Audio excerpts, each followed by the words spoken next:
জিয়াউর রহমানের সঙ্গে বঙ্গবন্ধুর তুলনাই করতে চাই না, কারণ আপনি হিমালয়ের সঙ্গে ছোট টিলার তুলনা কখনই করতে যাবেন না। জিয়াউর রহমান বঙ্গবন্ধুর সঙ্গে তুলনা চলে না, এটার কয়েকটা কারণ আছে। যেমন জিয়াউর রহমান ছিলেন মানবতার হত্যাকারী, বঙ্গবন্ধু মানবতার ধ্বজাধারী। জিয়াউর রহমান ছিলেন বঙ্গবন্ধুর হত্যার বেনিফিশিয়ারি। বঙ্গবন্ধু এদেশের মানুষের জন্য তার জীবন উৎসর্গ করে দেবার প্রতিশ্রুতি করেছিলেন। তিনি বলেছিলেন বঙ্গবন্ধু হত্যাকাণ্ডের যে বেনিফিশিয়ারি জিয়াউর রহমান ছিলেন, এর আমরা কিন্তু অনেক দৃষ্টান্ত পাই। যেমন বঙ্গবন্ধু যারা হত্যা করেছিলেন তাদেরকে তিনি বিদেশে পদোন্নতি দিয়ে বাংলাদেশের প্রতিনিধিত্ব করবার জন্য বিভিন্ন দূতাবাসে পাঠিয়েছিলেন।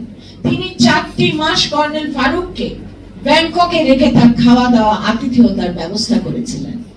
জিয়াউর রহমান এমনকি বঙ্গবন্ধুর প্রথম মৃত্যুবার্ষিকীতে তিনি কলম্বোতে মদ্যপান করে তিনি সেই প্রথম মৃত্যুবার্ষিকী উদযাপন করেছেন। তার ছবিও আমার কাছে আছে, আপনারা চাইলে আমি দেখাতে পারবো।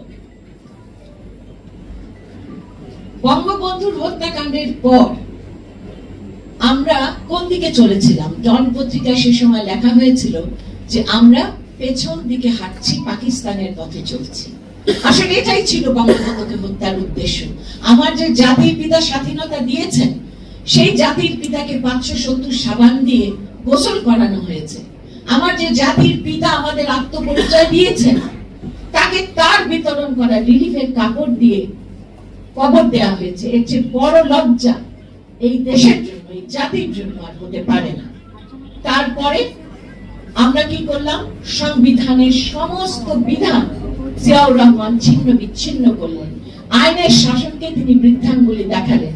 একজন আইনজীবী হিসেবে বলছি, আইনে কিন্তু বলা আছে আইনের দৃষ্টিতে সকলেই সমান, সকলেই আইনের সমান আশ্রয় লাভের অধিকারী। আইনে, সংবিধানে বলা আছে, এবং সংবিধানেও বলা আছে হিন্দু, মুসলমান, বৌদ্ধ, খ্রিস্টান কারো ক্ষেত্রে আইনের প্রয়োগের ক্ষেত্রে কোনো ব্যত্যয় ঘটানো যাবে না। তাহলে যেখানে আমাদের আইনে বলা আছে, পেনাল কোডে, যে একটি হত্যাকাণ্ডের জন্য সেটি প্রমাণিত হলে আপনার মৃত্যুদণ্ড হবে, সেখানে বঙ্গবন্ধুর পুরো বংশ, তার 2টি কন্যা ছাড়া নির্বংশ করে দেওয়া হলো, জাতীয় চারণে থেকে হত্যা করা হলো, তাদের বিচার হবে না। এটাই তো বিচারহীনতার সংস্কৃতি, এটাই তো বিচারহীনতার রাজনীতি।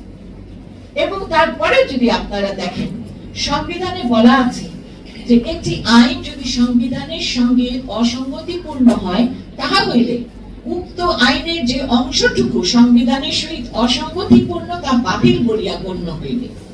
তো এই যে সংবিধানে বলা আছে আইনের দৃষ্টিতে সকলেই সমান, সকলেই আইনের সমান আশ্রয় লাভের অধিকারী, এবং বলা আছে জাতি, ধর্ম, বর্ণ নির্বিশেষে আইনের প্রয়োগের ক্ষেত্রে কারো কোনো ব্যত্যয় করা। বঙ্গবন্ধুর সোনার বাংলা গড়ার স্বপ্নকে হত্যা করা যায়নি, অসাম্প্রদায়িক বাংলাদেশের চেতনাকে হত্যা করা যায়নি, মুক্তিযুদ্ধের পক্ষের মূল্যবোধকে হত্যা করা যায়নি। আমরা এব্রাহাম লিঙ্কনের কথাও যদি ধরি, তাকে হত্যা করা গেছে, কিন্তু তিনি যে বলেছিলেন অল মেন আর ইকুয়াল, এই কনসেপ্টটিকে হত্যা করা যায়নি। আজকে আমরা সে কারণেই বলি, এক মুজিব লোকান্তরে লক্ষ মুজিব বাংলার ঘরে ঘরে।